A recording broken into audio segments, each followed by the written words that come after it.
दोस्तों, kinds of negotiable instruments हम discuss करेंगे और नेगोशिएबल इंस्ट्रूमेंट एक्ट के सेक्शन 4, 5 और 6 का रेफरेंस हम लेंगे।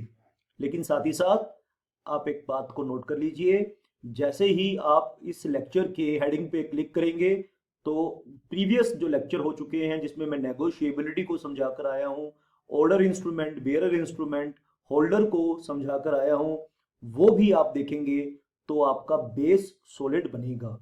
दोस्तों, चाहे आप प्रैक्टिस करते हैं, चाहे आप एकेडमिकली से वीडियो को देख रहे हैं या आप किसी कॉम्पिटिटिव एग्जाम के लिए वीडियो को देख रहे हैं, आप अगर इन सभी वीडियोस को एक्सप्लोर करेंगे और सिस्टमेटिक तरीके से अपनी नॉलेज बिल्ड करेंगे और आने वाले दिनों में भी मैं नेगोशिएबल इंस्ट्रूमेंट के फर्दर कंसेप्ट्स भी आपके लिए लेकर आऊँगा।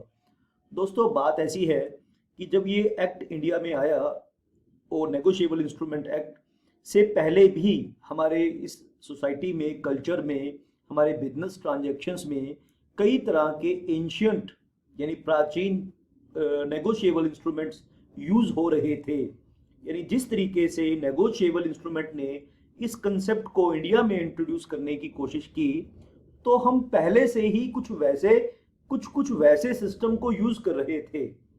अब नेगोशिएबल इंस्ट्रूमेंट एक्ट ने उसे बिल्कुल खत्म नहीं किया।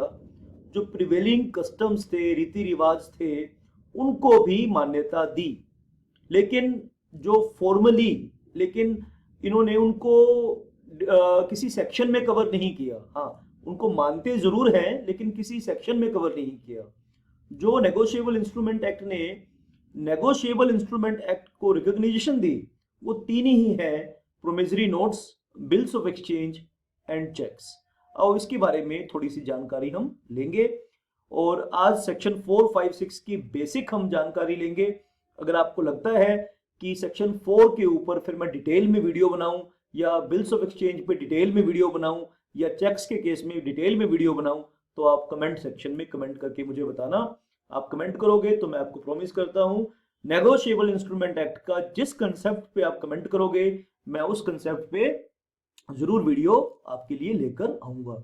और साथ ही साथ सिर्फ ये वीडियोस नहीं, कुछ इंपॉर्टेंट लेटेस्ट जजमेंट्स भी जो अभी हाल फिलहाल में आई हैं, उनका भी रेफरेंस मैं आपको दूंगा और उनका भी जिक्र आपको मैं करूंगा, ताकि आप प्रैक्टिकल पॉइंट ऑफ व्यू से, एकेडमिकल पॉइंट ऑफ व्यू से या competitive examination point of view से अपने नॉलेज को स्ट्रॉन्ग कर सकें।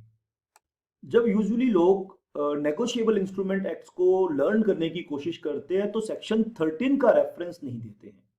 एक्चुअली 13 ने रिकॉग्नाइज किया है promissory notes, bills of exchange, cheques को, और सेक्शन 4 ने डिफाइन किया है प्रोमिसरी नोट को, सेक्शन 5 ने बिल्स ऑफ एक्सचेंज को और सेक्शन 6 ने चेक्स को। तो सेक्शन 4, 5, 6 को आपने पढ़ना है सेक्शन 13 के साथ। Read with section 13।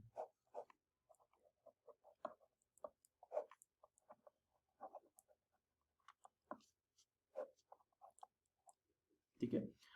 और दोस्तों, अगर आप अपने पर्सनली डाउट्स भी डिस्कस करना चाहते हैं तो आपको मैं टेलीफोन नंबर दे देता हूं, आप इस पे व्हाट्सएप करेंगे तो आप सिस्टमेटिक तरीके से लाइव क्लासेस में पार्टिसिपेट करना चाहते हैं, हमारी सिस्टमेटिक तरीके से सभी रिकॉर्डिंग्स को देखना चाहते हैं, किसी भी कॉम्पिटिटिव, किसी भी लेवल पर इंडिया में कोई भी लेवल, कोई भी एग्ज़ाम आप अगर लाका अपीयर करने जा रहे हैं, तो आप जरूर एक बार इस नंबर पे व्हाट्सएप करिए।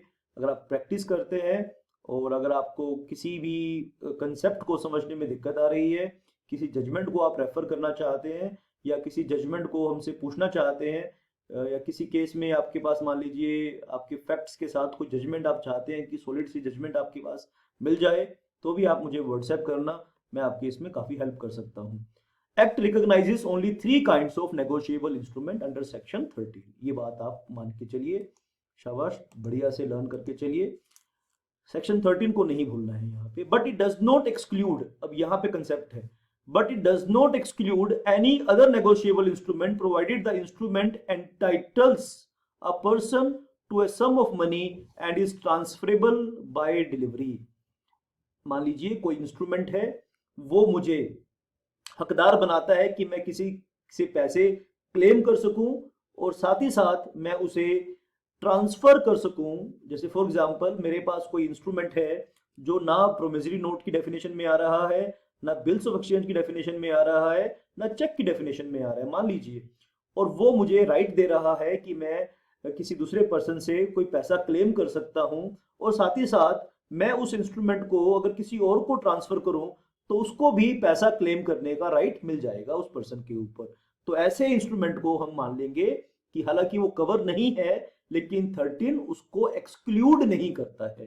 ठीक है, instrument written in oriental language, जैसे इसका एग्जांपल बता रहा हूँ, हुंडीज। ओरिएंटल लैंग्वेज जो हमारी देसी लैंग्वेज भाषा में, हमारी ओरिएंटल लैंग्वेज के अंदर जो हमारी प्रिवेलिंग जो लैंग्वेजेस थी, जब हमारी English language I, business language को हमने एज ए बिजनेस लैंग्वेज से अडॉप्ट कर लिया, लेकिन हमारी प्रिवेलिंग लैंग्वेजेस, ओरिएंटल लैंग्वेजेस जो आजकल भी जो हमारे मारवाड़ी बनिए लोग यूज करते हैं कई पार्ट्स में, तो hundis are also negotiable instruments. Hundis का ऐसा एग्जाम्पल है। हुंडी एक ऐसा डॉक्यूमेंट है जो सेक्शन 13 में कवर तो नहीं है एक्सप्रेसली, लेकिन एक्ट उसे एक्सक्लूड भी नहीं करता है। यानी वो सभी इंस्ट्रूमेंट्स जो हमारे प्रचलन में थे इस एक्ट के आने से पहले, तो उनको भी एक्सक्लूड नहीं किया जा रहा यहां पर। Are also negotiable instrument, these instrument are discussed below. आइए दोस्तों आगे बढ़ें। देखो दोस्तों, इस वीडियो के अंदर ट्रांसफरेबल बाय डिलीवरी जैसा कुछ कंसेप्ट आ रहे हैं। तो दोस्तों इसका मतलब ये है कि अभी आपका बेसिक बड़ा कमजोर है, तो पिछले पुराने वीडियोस में इस लेक्चर को यहीं स्टॉप कर दीजिए, ठीक है, या इस लेक्चर के बाद हेडिंग पे क्लिक करके पिछले पुराने वीडियोस देखेंगे तो transferable by delivery, order instrument, ठीक है, तो ऐसी बहुत सारी टर्मिनोलॉजी हैं जो आपको अगर समझ में नहीं आ रही हैं, तो मैंने आपको पिछले वीडियोस में भी एक प्रॉमिस किया था कि एक सिंगल वर्ड भी ऐसा नहीं होगा इस एक्ट का जो आपको समझ में नहीं आएगा।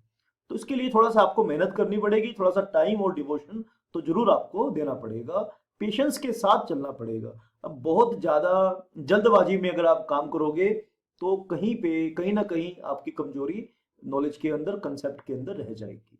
आइए थोड़ा ब्रीफली मैं पढ़ूंगा। मैंने जैसा कि लेक्चर के शुरुआत में भी कहा है कि promissory note, bills of exchange और चेक्स के ऊपर डिफरेंट वीडियो सीरीज भी मैं लेके आऊंगा, डिफरेंट बहुत सारे वीडियोस इनके ऊपर लेकर आऊंगा। लेकिन आओ एक बार बेसिक डेफिनेशन सीख लेते हैं कि प्रोमिसरी नोट क्या है, एक्चुअली सेक्शन 4 कैसे डिफाइन करता है।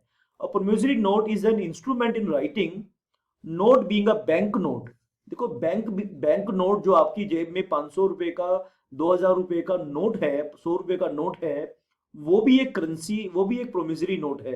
लेकिन इसीलिए यहां हम उस करेंसी नोट को नहीं पढ़ेंगे, एक्चुअली है तो वो प्रोमिसरी नोट, लेकिन उसको यहां कवर नहीं किया जा रहा। अ promissory note is an instrument in writing containing unconditional undertaking. Unconditional undertaking का मतलब है कि प्रॉमिस करने वाला अपने ऊपर एक बर्डन ले रहा है, अंडरटेकिंग का मतलब लाइबिलिटी ले रहा है, और कुछ कंडीशन नहीं लगा रहा, मेरा मन होगा या बारिश आएगी या ये होगा या शादी करेगा या ऐसा होगा या वैसा होगा, नहीं, कोई कंडीशन नहीं है, बिना किसी शर्त का प्रॉमिस है। ठीक है, प्रॉमिस है, अंडरटेकिंग है, लाइबिलिटी है, signed by the maker to pay a certain sum of money.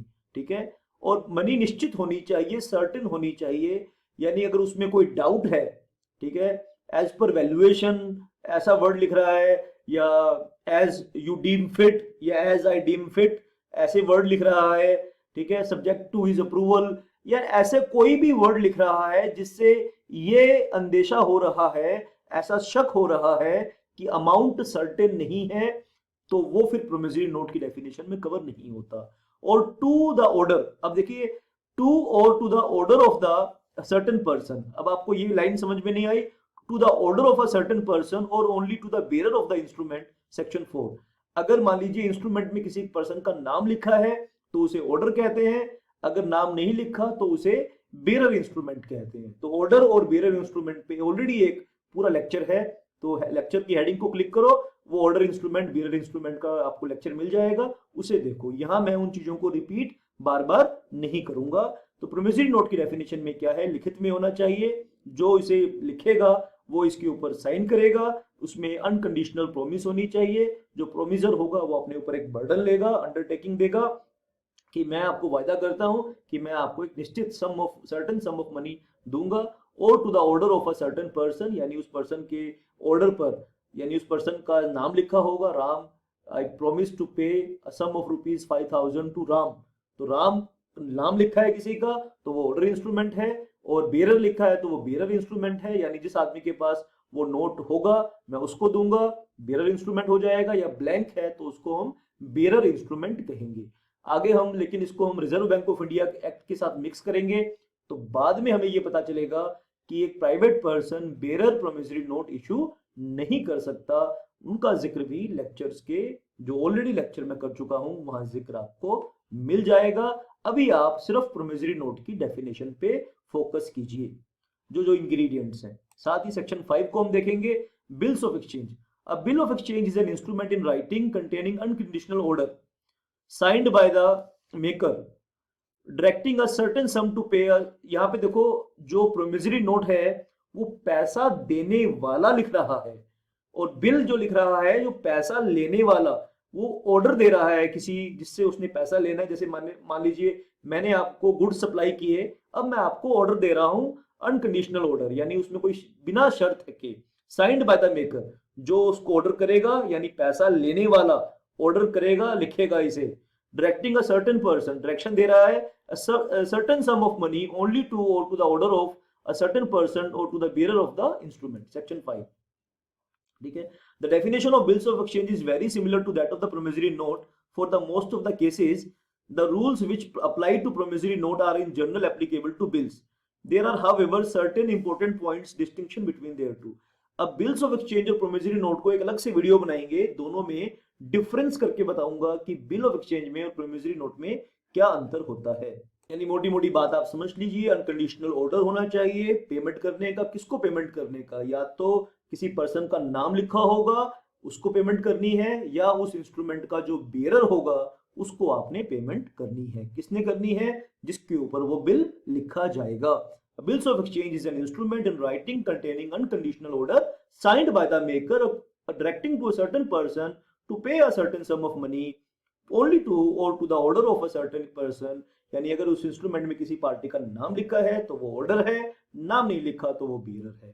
ठीक है, तो लेकिन अब दोनों की डेफिनेशन एक जैसी है, थोड़ा बहुत अंतर है। एक अंतर तो मैंने बता दिया कि बिल्स ऑफ एक्सचेंज पैसा लेने वाला लिख रहा है और प्रोमिसरी नोट पैसा देने वाला लिख रहा है। लेकिन और भी अगर डीपली जाओगे तो और भी बहुत सारे इसमें अंतर है।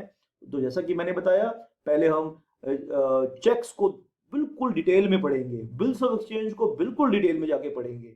ठीक है, प्रोमिसरी नोट्स को बिल्कुल डिटेल में जाके पढ़ेंगे, और फिर जब आप बिल्स ऑफ एक्सचेंज और प्रोमिसरी नोट को अच्छे से सीख जाओगे तो फिर हम उनका एक अलग से वीडियो में डिफरेंशिएट भी करेंगे।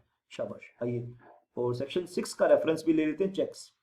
Negotiable instrument amendment and miscellaneous provision act 2002 and negotiable instrument amendment act 2015 have broadened the definition of cheque to include the electronic image of a truncated check and a check in the electronic form।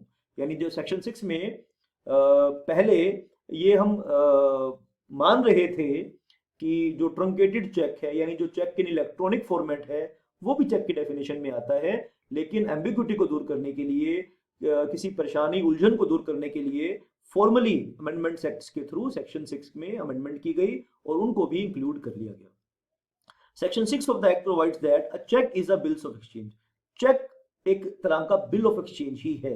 ठीक है, on a specified banker. लेकिन जैसे bill तो आप किसी भी party पे लिख सकते हैं, लेकिन चेक आप सिर्फ स्पेसिफाइड बैंकर पे लिखेंगे। यहां वर्ड आया स्पेसिफाइड बैंकर। स्पेसिफाइड बैंकर का मतलब होता है बेटा जहां पे आपका खाता है, यानी जहां अगर मान लो मैंने स्टेट बैंक ऑफ इंडिया में खाता खोला है तो मैं HDFC के ऊपर थोड़ी बिल लिखूंगा, चेक लिखूंगा। तो चेक तो मैं वहीं लिखूंगा ना जहां मैंने अकाउंट खोला है और जिस बैंक ने मुझे चेक की फैसिलिटी दी है। And not express payable to otherwise than on demand and it includes the electronic image of truncated cheque and a cheque in the electronic form. भाई चेक की डेफिनेशन बहुत टेक्निकल है, बहुत डिटेल में हम जाएंगे इसकी डेफिनेशन के अंदर। यहां तो सिर्फ इंट्रोड्यूस करवाना था कि कितनी तरह के नेगोशिएबल इंस्ट्रूमेंट हमारे एक्ट में कवर हैं। लेकिन यहाँ पे मैं ये लाइन का इंटरप्रिटेशन जरूर करते चलूंगा। इस लाइन का मतलब ये है कि cheque is always payable on demand. ठीक है, and not expressed to be payable otherwise than on demand. यानी नेगेटिव तरीके से सेंटेंस को बनाया है। इसका मतलब है cheque is always payable on demand. अब इस बात को, इसका इंटरप्रिटेशन मैं यहाँ पे आपको लिखवा देता हूँ। इसका लास्ट लाइन का मतलब क्या है, इसका मतलब ये है is equal to cheque is always payable on demand. ठीक है, एक एग्जांपल भी देता हूँ, cheque is always payable on demand, always payable on demand. भाई अब देखो ना भाई, आपको डिमांड तो करनी पड़ेगी ना। मैंने आपको चेक लिख दिया, ठीक है, आपने उसको जेब में डाल लिया, घर जाके उसको अपनी अलमीरा में रख दिया, फिर भूल गए आप, आपने कभी डिमांड ही नहीं करी, क्या पेमेंट मिलेगी? कभी नहीं मिलेगी। आपको चेक अगर इनकैश करवाना है या अपने बैंक में लेना है तो आपको जाके डिमांड करनी पड़ेगी ना बैंक के पास। तो cheque is always payable on demand, इस लास्ट लाइन का ये मतलब है। लेकिन दोस्तों आप घबराइए मत, और भी डिटेल में जाके इसकी पोस्टमार्टम कर देंगे, इसको बिल्कुल नेस्ते नाबूद कर देंगे, बखियां उखेड़ देंगे इस सारे कंसेप्ट की। आप चिंता मत करिए, आप सिर्फ चैनल को सब्सक्राइब कीजिए, यहां तक आए हैं तो लाइक करके जाएगा, और आप अच्छा सा कमेंट कर सकते हैं, मुझे मोटिवेट कर सकते हैं। और आपको किन और टॉपिक्स नेगोशिएबल इंस्ट्रूमेंट पर वीडियो चाहिए उसका कमेंट भी आप जरूर कर सकते हैं। दोस्तों सिस्टमैटिक क्लासेस अगर आपको चाहिए तो, और अगर आप मुझसे अपने डाउट्स को क्लियर करना चाहते हैं तो उसके लिए आपको हमारे साथ एनरोल करना पड़ेगा। व्हाट्सएप नंबर स्क्रीन पर आप है, इस व्हाट्सएप नंबर को आप सेव करेंगे अपने फ़ोन में, आपका नंबर हमारे पास सेव होगा, तो जो भी व्हाट्सएप स्टेटस के थ्रू हम लीगल अपडेट्स देते हैं उनका बेनिफिट फ्री ऑफ कॉस्ट आपको मिलता रहेगा। That's it for this session, thank you very much for watching and listening यहाँ तक। Love you all, take good care of your self.